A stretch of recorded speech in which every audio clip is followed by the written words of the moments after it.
Hi, lovely listeners. Season 2 of Teaching Through Emotions is winding down, and we're hard at work planning Season 3. We need stories. We need stars. If you're a teacher or even just a person who has a tricky relationship you'd like to figure out, get in touch with me. I'll give you a free consultation and we'll feature your story, camouflaged to protect your privacy, on the podcast. Let's get started. When this started, I confess I did not understand. I guess maybe that's how it all turned out to be. Well, such a mess. You a teacher? Got emotions? Got a lot of emotions that overwhelm you, that threaten to burn you out? Good, because this podcast is about transforming those emotions. The emotions that come with teaching, no matter how talented, experienced, or mature you are. Because classrooms these days can be such a mess, worse than you've ever seen before. We're tempted to treat the emotions that go with such messes as problems, feelings to ignore or numb out or rail against or blame ourselves for having. Wrong.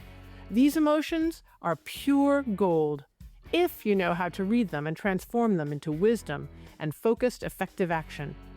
Think of this as the teacher's lounge you have wanted and deserved your entire teaching life. Join my co-host, Joe, and me to hear stories about and interviews with teachers who thought nothing would ever change, but when they learned how to teach through their emotions, discovered just how easy change can be. In fact, it's amazing. Welcome to Teaching Through Emotions. I'm Betsy Burris. Let's get started. Hi, Joe. Hey, Betsy B. How are you? I'm good. It's been a beautiful few days. It's spring for sure, and that feels so good. Yeah, I took the train down from where I am to down where you are the other day, and the spring was so much farther along. It's crazy, the difference, and it's only like approximately 167 miles difference. It's just wild. It is amazing. All right, are you ready for the news story? News story today. Totally.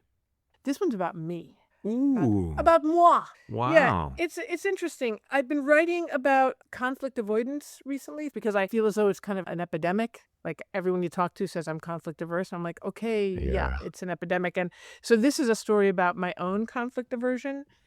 Interestingly, it happened in a TSG, but it wasn't in the actual TSG, teacher support group. It was in an orientation meeting, which I always hold before I organize a teacher support group. I have everyone come together and we talk about how it's going to work, and we get confidentiality really clear, and make sure, and I give teachers a chance to ask questions and stuff.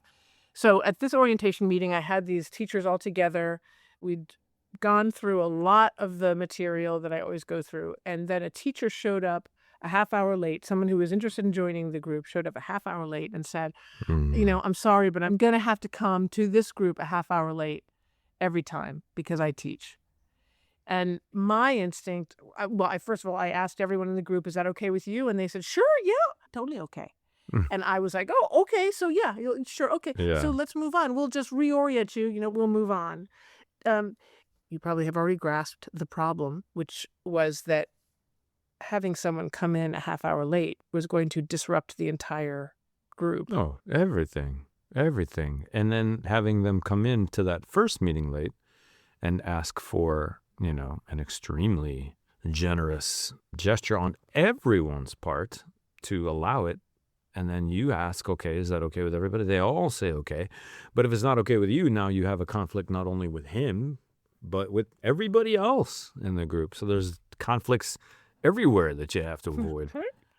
And it's funny, at the moment I thought, generally, when I organize a teacher support group, I'm desperate to get as many teachers in as possible. I want as many teachers getting the help as possible. Yeah. I just want the service to be available. So I'm like, of course you're welcome. I'm not an exclusive type of person. So of course you're welcome is my initial thought.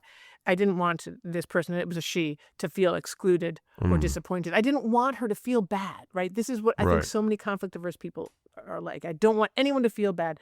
And so the thing is that what I forgot to do, this is what's so interesting to me, is what I forgot to do is to actually stay in my own body and think like, wait, what's the downside here? Like, what's the actual answer to the question? Is it okay if this person comes in a half hour late? Right. Why did I just completely drain myself of myself and flow towards her and her needs and then believe the teachers when they also did the same thing? It's just such an interesting phenomenon that I think must be common with people who are conflict averse. Yeah, it almost feels like some of those words don't mean what they literally mean anymore. Like when you say, is that okay? You're not actually asking a yes or no question. It's more like a signal, which is, I hereby demand that everyone acquiesce. And the usual response is for everyone to acquiesce. That's just, what is it, in one of those movies with Will Ferrell? He has a character who says, with all due respect, and then just fires off the nastiest stream of insults possible. It's like, what? You can't just insult me like that. And he says, but I said with all due respect. Exactly. Like when you say, is that okay? No, it Right. isn't. Well, no, but I said, is that okay? Right. That means you have to allow it. Nah, doesn't actually. It reminds me of people who say, no offense, but. I mean, it's like, Yes. get ready for being offended. Like, okay, no offense, but you're going to now offend me. And I Yes. love just saying, so that's exactly what you intend to do. Right. Right. But you don't I want me to reserve- feel the offense that you're actually delivering, right? Yes, You're making me I will- responsible for your offensive behavior. Yeah, I will love it. thank you not to inflict upon me the reaction that you expect me to give. Right. Exactly. Now, all right. So I'm really interested in this phenomenon of self-erasure. Like that we, for good reasons, obviously everything we do is for a good reason, whether we like it or not. I actually consented to this breaking of the rules that I actually set for my support groups, right? So, and coming to a support group meeting late, a half hour late, means missing about half of the support group. So it's kind of crazy. I'm also thinking about care in education at all different levels. And my dissertation advisor, whose name was Nell Noddings, she wrote the book on the ethic of care. She literally wrote that book, and she was talking about care in education all of her professional career.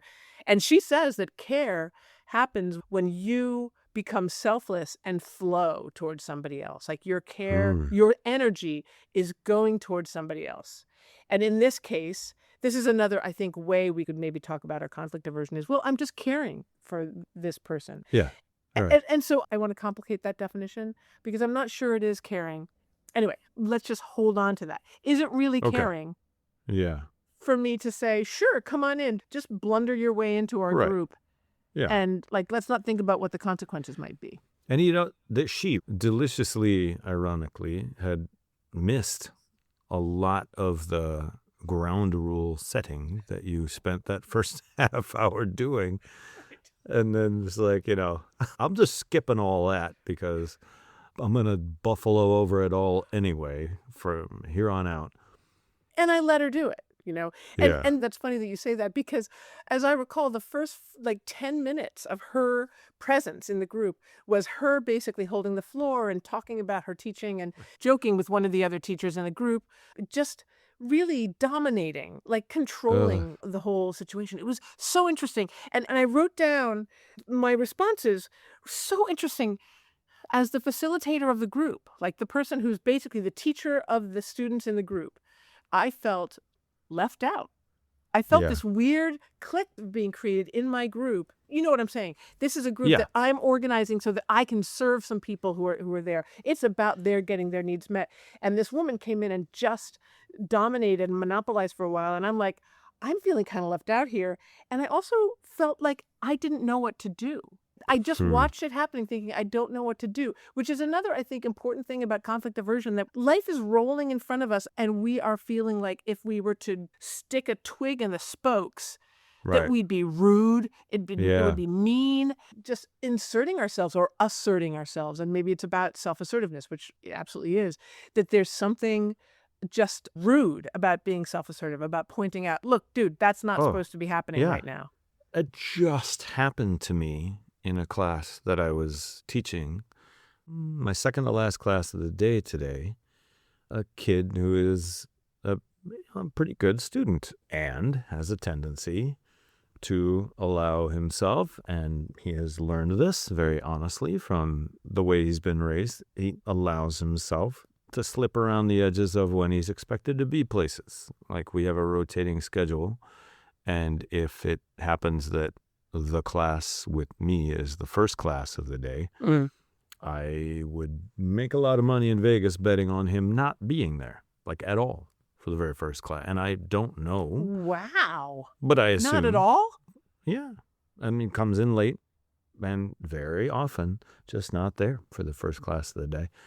Probably whether it's my class or not. And today was about 4 minutes past the bell, walks in. And the rule where I teach is if you come in late and it is excused, you have a pass from whoever it is that kept you late from the last thing. Because that happens. Kids are finishing up a test or they're having a conversation about something that happened in class. And they say, well, I was with you the whole time. I just want my next teacher to know that I wasn't, standing around chatting in the hallway. And he came in and I look at him and he doesn't move to present me with any kind of pass. And I ask him, as politely as I can muster at that time of the day, like, so where were you? And he said, I was with this other teacher. I said, you didn't get a pass though? And he says, do you want me to? I said, well, the other teacher should know that if you were with them, you're supposed to come with a pass. And he says, oh, well, do you want me to go get one? The longer this goes on, the more time we're wasting, the bigger an interruption to the class is created. And I said, for future reference, you're supposed to come if another teacher has held you, and that's why you're late, you're supposed to come with a pass. Otherwise, it's unexcused. And again, he's like, well, I'll just go get one. And I said, well, then we're wasting even more time. And I liked nothing about this interaction. All my options were bad. Like if I say nothing as he just strolls in late, then we're encouraging this behavior in the future. You can come to Mr. Johnson's class 5 minutes late. He doesn't mind. And that wouldn't be a terrible conclusion for him to come to. I mean, the evidence would suggest that I don't mind. I do mind, but what I usually don't want to do is stop everything to make a big deal out of this and discuss it. And, they're counting on that. Everybody knows how this particular river flows, and typically they would rather just keep going with what they're doing because you're really not all that late at the end of the day, and they'd rather keep the flow of the class going so you can sneak in around the edges. Yeah. But then on this, I have to say something. And now what I have is I'm grumbling at myself about having interrupted the class. Of course. Because in the end, I gained nothing. Yeah. He still didn't give me a pass, and I still didn't mark him as unexcused. And I love this. Yeah. It's a great, it makes me think, I just also want to point out the way he kind of cornered you. Do you want me to go get a pass? Yes. Right? Yes. As opposed to, I'm out, I'll be right back. And it seems to me that, this is what I would say if we were in a teacher support group right now. I'd be like, dude, you plan ahead for the next time this happens, especially with a kid who is like, habitually late. Yes. You got a pass? No, go get one. And then make it his problem, and you're out and we're going to continue with the lesson, right? Yeah. Rather than, this is part of the rudeness bit, right? Like you're going to be civilized and civil as opposed to just making it very clear.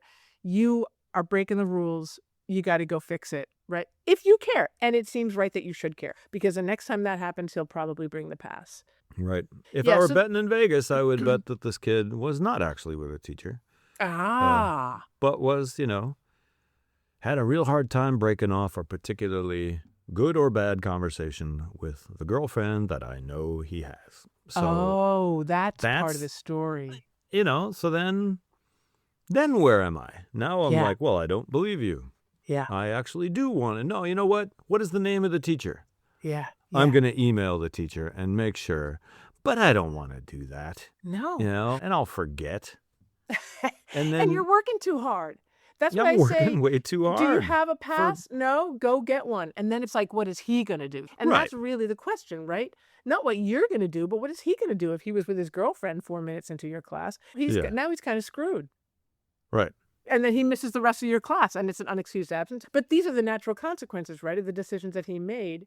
And this is part of what I think conflict aversion this is another version of conflict aversion, which is, okay, I will take on your problem. And it's kind of what I did with this woman, with Harriet as well, in this group. Half hour late, I'll take on the problem. I'll make sure that if you're a half hour late, we will bring you up to date. Yeah. We'll accommodate to you. We'll make sure that you get everything you need, even though you can't make it to Right. the group on time. And I think the tendency to take responsibility for someone else's failing, right, or someone else's inability to be on time or inability to participate properly, why do we do that? Why do I take that on? Why would you take on his failure to have a pass and feel like it's somehow work we have to do, as opposed to Right. saying to him, simple question, where's your pass? No pass, go get one. Out. Right. Right? Or, where's your pass? Don't have one. Oh, it's unexcused. There you go. Exactly. You get a 0 for the class. Whatever. You know the Right. rules. Don't waste my time.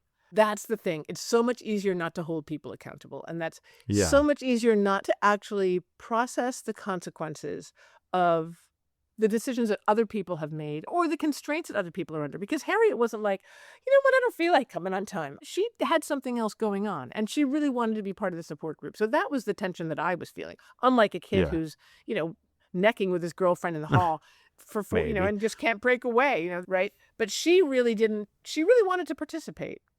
And you are then stuck with, okay, well then if I say yes to your, I assume, completely legitimate and sincere desire to participate, the message that I wind up sending to everyone is that you can miss the first half hour of this Exactly. and still get the benefit.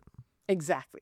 It's okay. It's okay. And this is actually, I don't know if this is something I do now since that time or if I was doing it then too. The membrane of a teacher support group is really important. We don't want to break the membrane by either by telling people what's going on inside our group or in this case, having someone come in, break through in the middle of it. So it was important. And I wasn't really thinking about that when Harriet came to the orientation meeting and told us her constraints. It's just really fascinating to me in retrospect. So you're going to love this, Joe. I actually brought this problem to my therapist, who happens to have been our therapist, as you know. Ah, yes. Like our beloved therapist, Indeed. Dr. Ford. Dr. Richard. God rest his Q. soul. Ford. And we talked about it. Dr. Ford was like, this was a weird power grab, he said. The fact that this woman walked in, it's one thing to come in late. It's another thing to say, I'm going to be a half hour late. But it's an absolutely separate thing to then dominate the conversation. As Yeah. if what had been going on before you got there Yeah. was unimportant. Like, now I'm here. Now the party really starts to roll, right? Now we can get rolling. Yeah. It was an interesting observation for him to make, that it was a power grab. There was something Huh. odd going on, and I was feeling it. I was feeling like I no longer had the power to facilitate this group. It was being taken over by this Right. woman. Really, really Ah. interesting. And I am really interested in what that means about me, or meant about me, because I doubt that I would let that happen now. This was many, many years ago, and I think I've become so much more mean, and my boundaries are so much stronger. I'm so much more aware of what's going on. Sorry, did you say you've become so much more, more you? mean. Or mean, M-E-A-N. M-E-A-N? Yeah. I'm Yeah. just, right. I'm so much more conflictual. I'm so much more, I don't mind. I don't mind telling Yeah. people what they need to hear. Yeah. But I practiced it over many, many years. But then, Boy. clearly not. And it's really interesting how we conceive of this. Is this an American thing? Is this all sorts of cultures have their dials set differently for this. Love it. To where when, I just had a whole group of people from a different culture here for whom being spoken to in a way that is, well, I wasn't there to see it, but it sounds like they were, reprimanded gently for not having lived up to an expectation. And this was traumatic. Oh, them. really? There were tears. And boy, it doesn't seem to me to merit that. But we have different expectations that are set, that they were coming at it from a different cultural perspective than the person who tried to reset a boundary. Oh, I see. So that's the American dials set in a way that made this other culture's dials, red alarm, red alert, this is terrible, oh my gosh, there's a fire. Whereas the American involved is like, I'm just saying, there's really no big deal.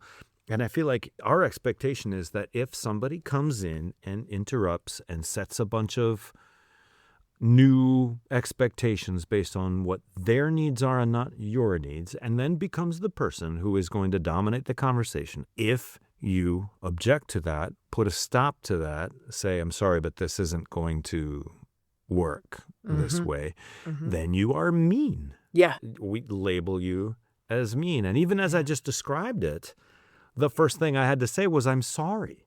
Yeah. Like, I have to apologize to this person for running the support group that I'm being paid to run. Exactly.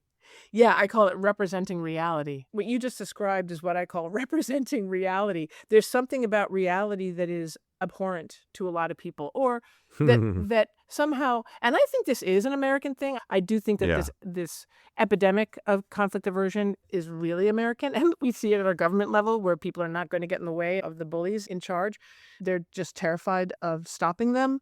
But reality, it seems, in our country is something that we can either deny flagrantly, or individuals believe that we can handle it. We can handle the ramifications, the negative consequences of denying the reality, of letting someone else deny our reality and run roughshod over us or roughshod over a teacher support group. We can bear the pain or the frustration or the anger that comes up about that, but we can't somehow bear their responses, like their responses to us or their accusations against us. I think we're all terrified of being accused of being something bad. We can't bear the accusations. So we'll just suck it up and, get pissed at them and badmouth them behind their backs or whatever, or just continue to accommodate to them, which I was going to do. So on with the story, this happened. I talked to Dr. Ford about it. I was like, I'm uncomfortable with this, but, again, my standards, I want to have teachers in here. I can't not let this person join.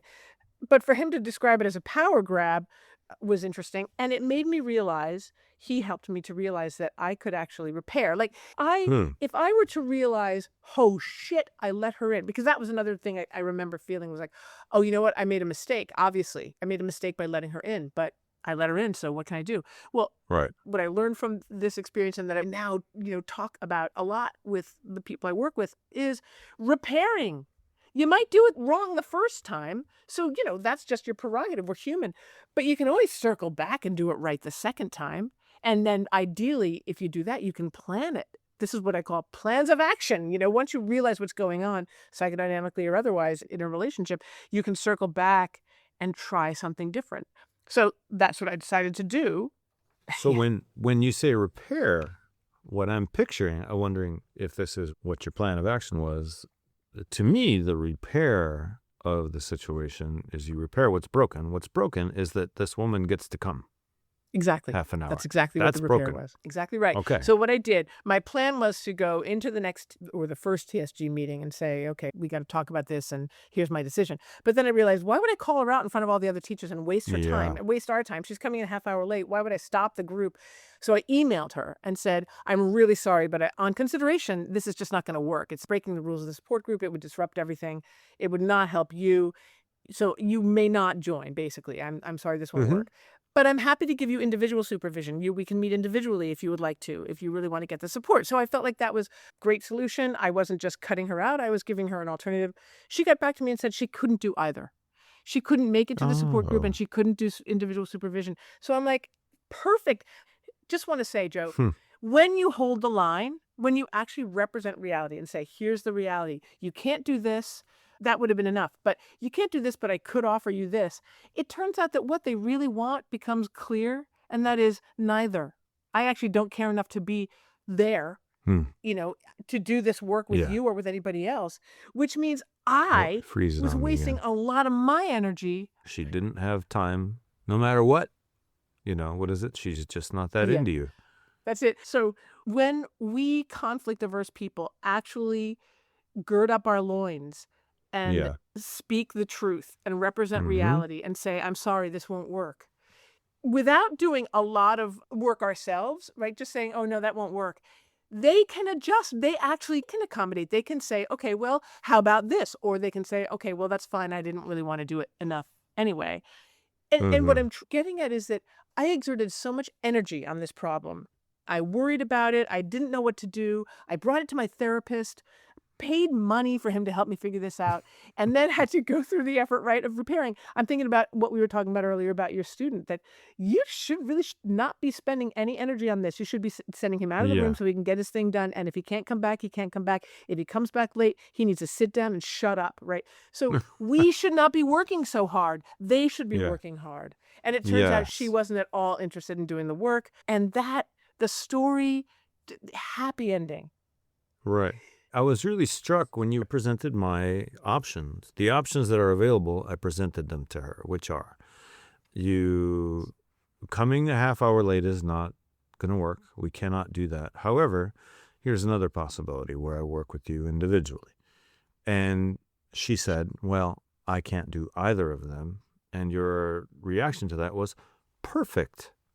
You know, it's not what you expect as a conflict averse person to be the label of the situation in which the woman does not receive any of the benefits of your services.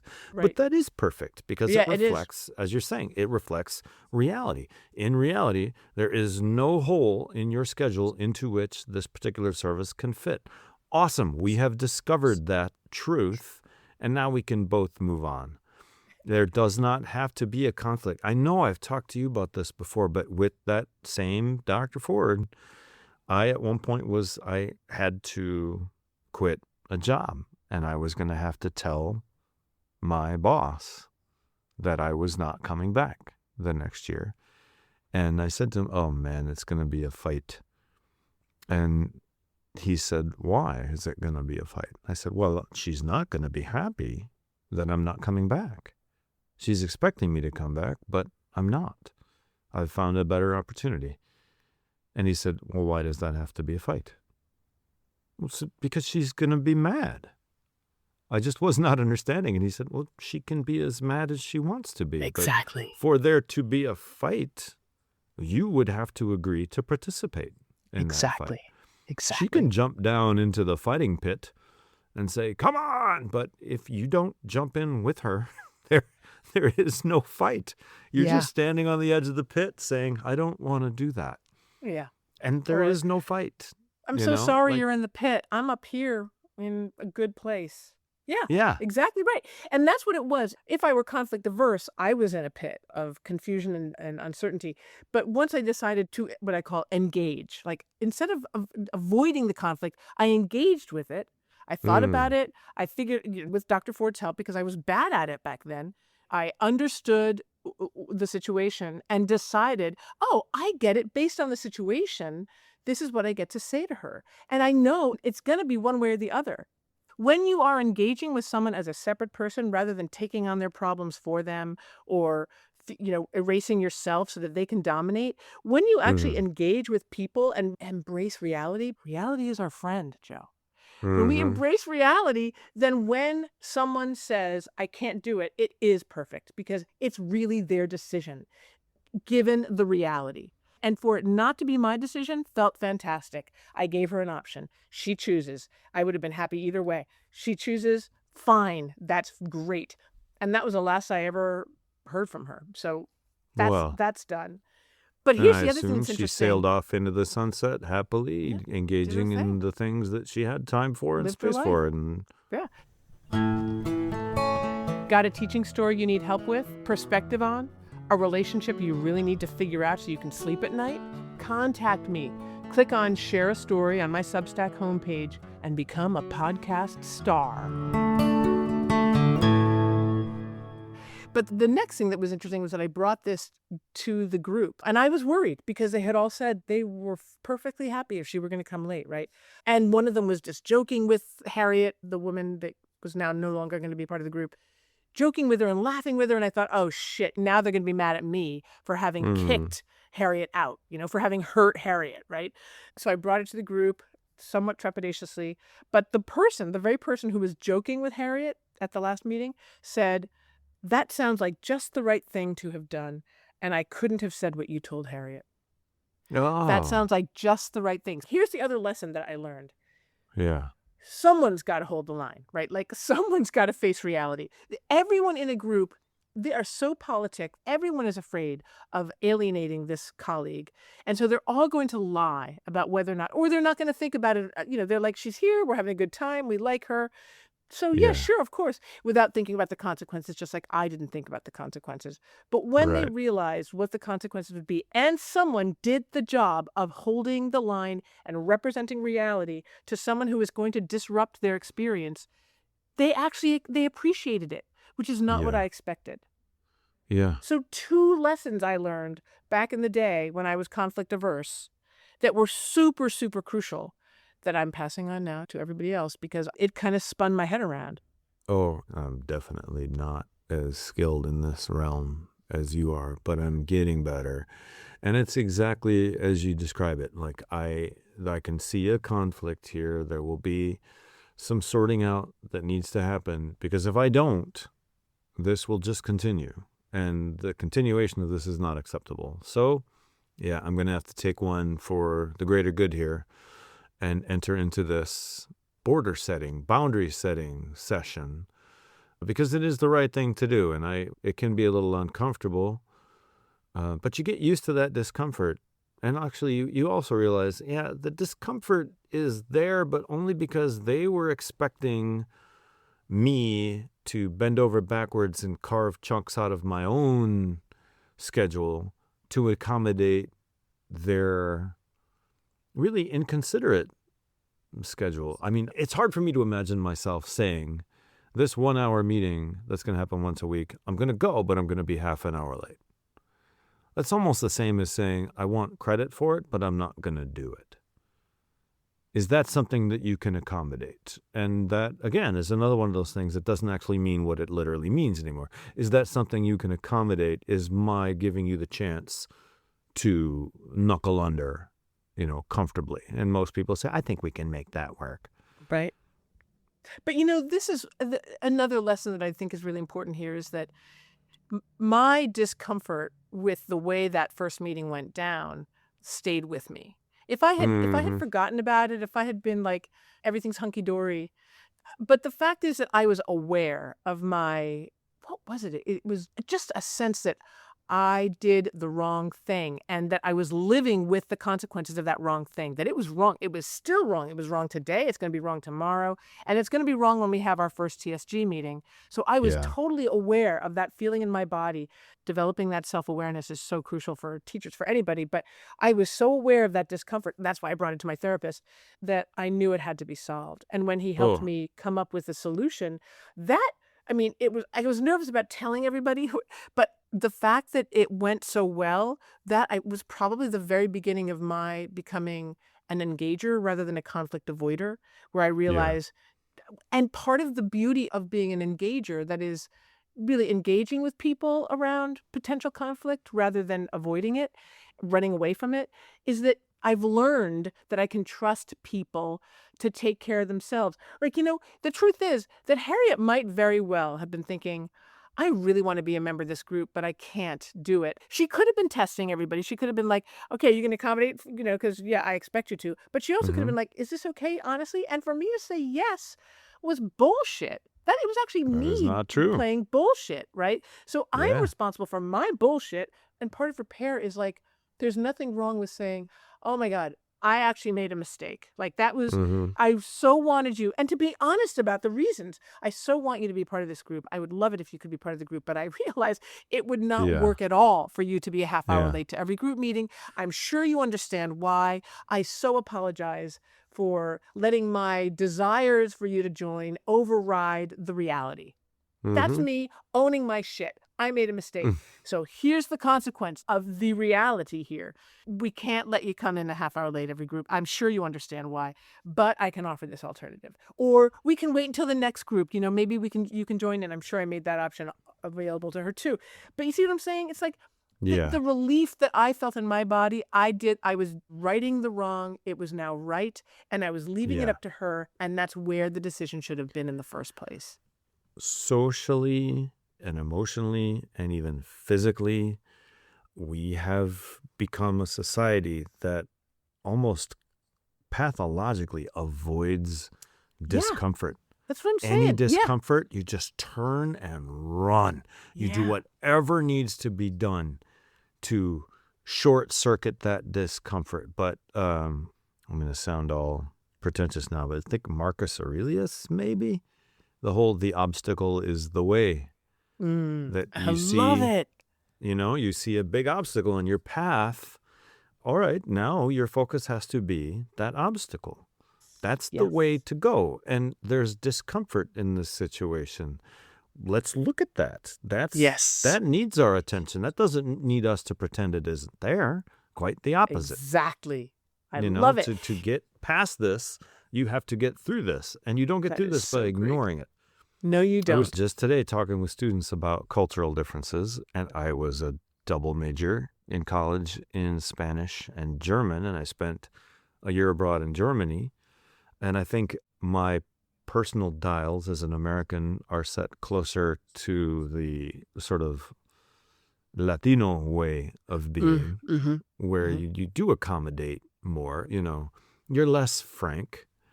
But I was talking about these cultural differences, and in many ways, you want to have some German friends. Because if you wear these pants with this sweater and you walk out and you're not sure whether it looks okay, your German friend is going to tell you that it doesn't. Tell you. Exactly. Yeah. Because he loves you. Not because he Exactly. revels in finding flaws in people, but it's because, Not trying to make you feel bad, just telling you the Right. truth. Trusting that you can handle the truth. And I think this is another thing, another outcome of this really great moment for me of holding the line and representing reality. While I didn't ever develop a relationship with Harriet by her choice, the relationship with the teacher support group began on a note of trust and I think respect. That they recognize, like as that teacher said, I think that's the exact right thing, and I could not have said that to Harriet myself. It's like, thank you for protecting the integrity of our group and teaching us, like they didn't know me, teaching us that you will protect us going forward, that you will do the hard work that none of us were willing to do, but you're going to do it. That group lasted for many years, and I have a feeling that that was part of the initial strength and power that the group gathered around itself. I could totally buy that because until this minute, I have not thought of it this way in this situation. But by rearranging the expectations and everything else about the support group to make room for Harriet, you would have been pushing everybody else to the side. And nobody likes to get pushed aside. And then everybody else saw, oh, wow, look at that. Betsy is not going to push us aside to accommodate someone who's making unreasonable demands. Look at that. Yeah, Wow. She stood up not only for herself, but for me. Yeah, exactly. I think that's right. And for the group, I mean, it was me reinforcing for them what I told them the group was going to do and what it was going to be, which was a safe place for us to talk about confidential, kind of terrifying things, like all of the mistakes that we've been making in our classroom. So they had to know that I wasn't going to let anybody crash the party, that it was going to be a truly confidential space. I just think that made a difference for them, and it made a difference for me, and it was it just taught me so much. It was almost like it had been designed. Like, okay, I'm going to spend the first part of the teacher support group telling you all the stuff that we're not going to do. And then I've hired an actor to come in here and pretend that she wants to, thwart all of that. And I'm going to show you all that. No, you can't thwart that. But it was sort of serendipitous. Or like Michael Caine talks about, when he talks about acting, if something unexpected happens when you're in a play, use it. Yeah. You come on stage and there's a chair in front of you that's not supposed to be there. Well, if it's a comedy, trip over it. Yeah. And if it's a drama, then pick it up and smash it. But use it. Use the difficulty. And like that's another way to think of this. It's like, Marcus Aurelius, Here's a curveball, here's a hitch. How am I going to use this hitch? Another thing that I wanted to share here is what we in psychotherapy call parallel process, or group therapy, actually, where dynamics happening inside a group that would also happen in another group. For example, if I'm the teacher of my group, the experience that I was having with my group of, quote, students could be illuminating for the students to think about as teachers in their own group of students. So that if their experience with their students parallels my experience with them, then in my group, we get to talk about that experience so that they can then bring it back down to their experience as teachers. And I just think this is also really important for teachers to hear. Groups are more than individuals, right? If we say, is it okay for someone to come in a half hour late? Those individuals are all going to go dunk, dunk, dunk, dunk, dunk, like dominoes. Sure, yes, of course, because they don't want anyone to hate them because they don't know what's going on. No one's going to stand up unless you have a really amazing individual to say, no, I think that actually would be a bad thing. So students are the same way in their goddamn groups. I mean, group work for students is one of my least favorite things, unless it's super well organized and super well structured, because of this very thing, that the political nature, the political power that holds everyone together, where no one is going to say, hey, you didn't do your part. Hey, I'm doing your work for you. That pisses me off. The dynamics of the group are incredibly interesting, and to be in a teacher support group where you can watch for those dynamics and talk about them and say, wow, how do I see this in my classroom, and how might I handle, most importantly, how might I handle these dynamics in ways that I hadn't even thought about because I've experienced them firsthand as the student with a teacher who gets to talk to me about it.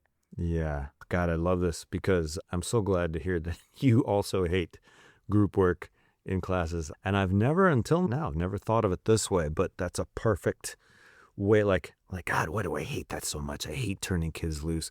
Years ago, I decided that whatever I hated doing in class as a student, I'm not going to make my students do. And I hated being broken into groups. Did I. So bad. Did I. Because of exactly that, it's like, all right, we're all going to slip into our roles here. Who's the one who isn't doing any of the reading and isn't going to do any of the work but wants to take all the credit? Who's the one who just can't bear that there could possibly be anything with their name on it that wasn't perfect, so she's going to pick up everybody else's slack? I hate that. Right? But to think of it this way, which is like the whole reason that you do what you do, Betsy, is that so few teachers, or practically nobody, actually gets any kind of training or help in learning about how groups work and how emotional landscapes need to be navigated and recognized and picked up on when you're running a classroom, which is such a giant void. How do we not talk about this? Exactly. So now what you've got is a teacher running a classroom who doesn't know how to do that, right? And is just sort of faking it. And then if that teacher then says, you know what I'm going to do? I've got an idea. Let's take this dysfunctional group that I'm running, and I'll make 8 dysfunctional groups by people who have even less idea what they're doing than I do. That's why I hate group work, because it's like, as hard as this one group is to manage, I've sliced its head off, and now 8 more heads have erupted in the classroom. Right. And now we're however many times worse off than we were. Right.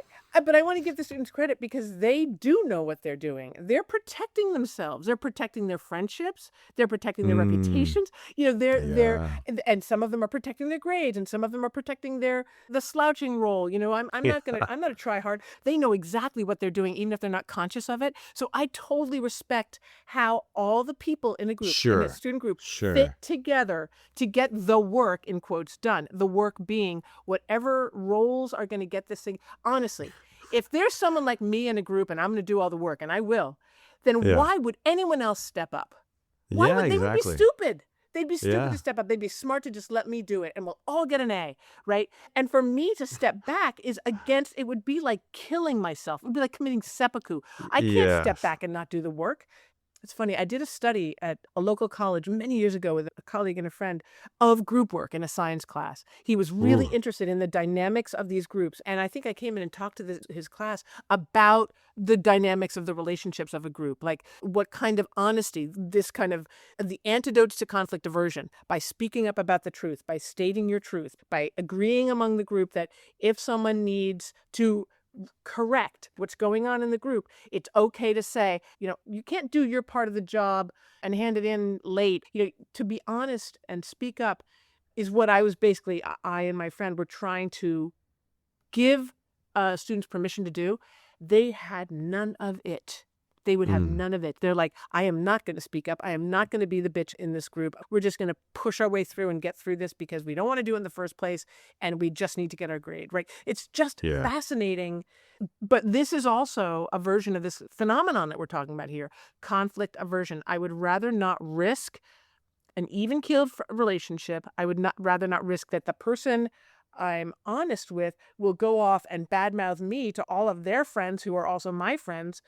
I don't want to risk being trolled by somebody. Right? I'm not going to risk getting someone pissed off at me and having to deal with that. It's crazy, all of the pitfalls, the perils of being not just honest, but responsible to reality. And how much might that also be the reason why teachers break students into groups? It's like, wow, this is really uncomfortable to be sort of the person in charge of trying to operate this dynamic. If I break them into groups, then I can't individually be the person blamed for those individual groups not working. So quick, break them into groups. Then they can blame each other. Yeah. I think there are good reasons for breaking students into groups. One reason being that it frees the teacher to move around and actually hear them think. So I am not averse to group work as an instructional option. I just think, and I know that group work has to be super well designed. And generally what that means is it's not the group work. The focus is on the actual design. That is, what is going to get accomplished in the group that the students are invested in getting accomplished. How is the group work the obvious means to get to the end, which is what everyone is psyched about, right? Yeah. This is a means that they really need to invest in. And if they don't invest in it, then they're not going to do very well at the end. But again, that's their choice. So I think group work is fantastic if it's well designed. If it's just, and I think so often teachers do exactly what you say, just put them together and I'll wander around and let's hope something happens.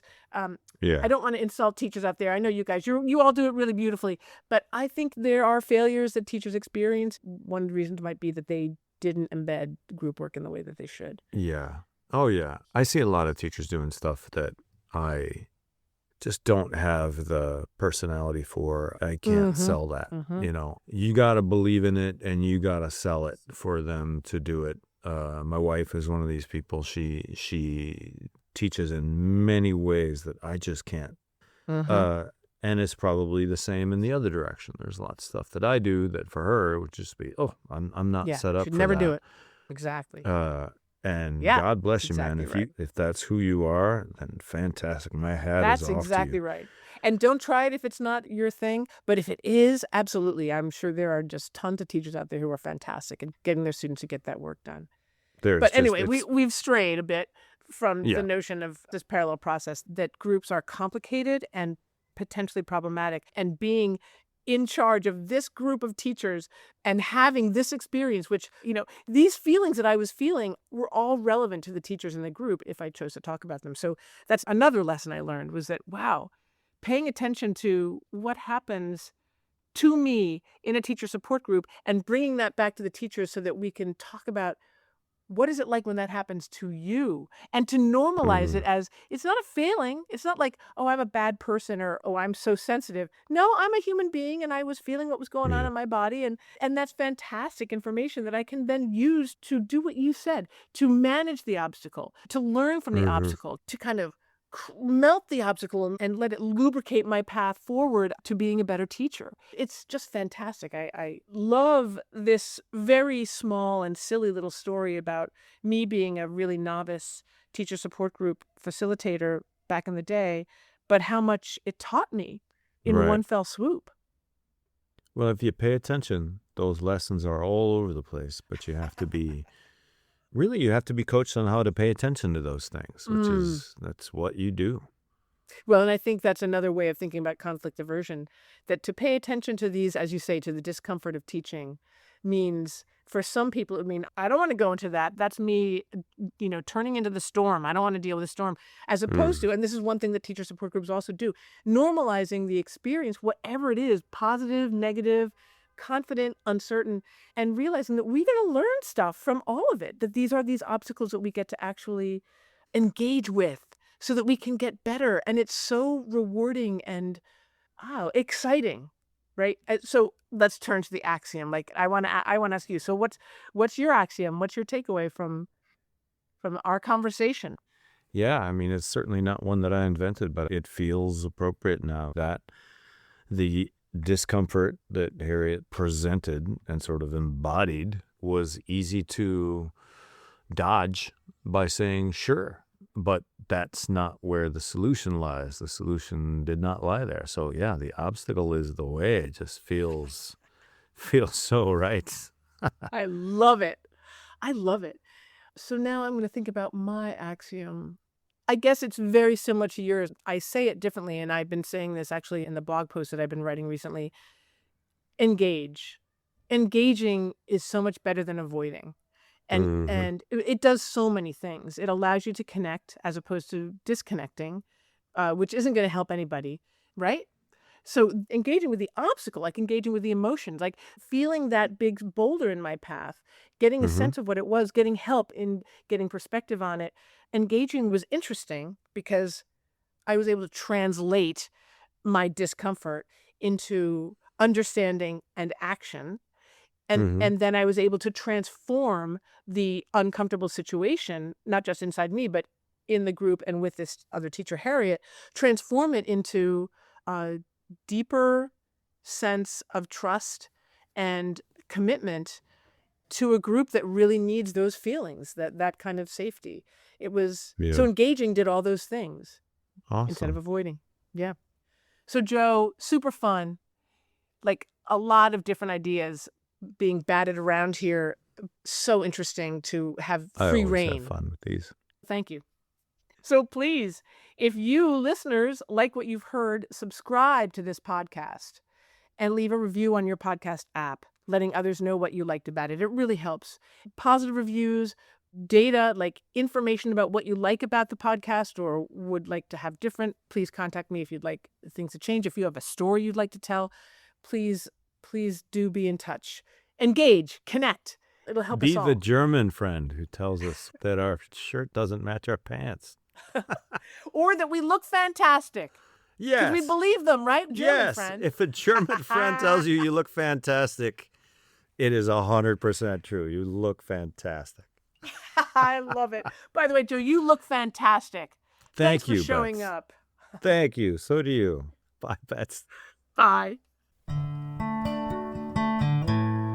I want to thank the teacher whose story we just told or who consented to be interviewed for their generosity and wisdom and commitment to teaching greatly. You rock. Here are a few more people who rock. Joe Johnson, of course, my super fun and thoughtful co-host.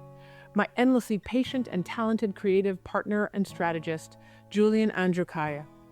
My brother, Tom Burris, whose song Lifetime, from his amazing album Jabbering Trout, check it out, ushers us into and out of teaching through emotions. My astute script editor and creative genius, Brad Wells. And my son, Wilder, artist extraordinaire, who is constantly blowing me away with his effortless talent. Thank you, one and all.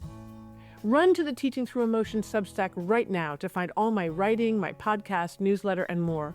That's teachingthroughemotions.com. Subscribe. Get my stuff in your inbox automatically. If you are a teacher with a story, I'd love to hear it. You can contact me directly and confidentially on my Substack. Again, go to teachingthroughemotions.com and click on Share a Story. And check out the show notes below for how to access my resources. I mean it. Suffering in silence gets you nowhere. Telling your story is the first step towards understanding and relief. Contact me. Chew through and pop those terrible teaching emotions. You will feel better.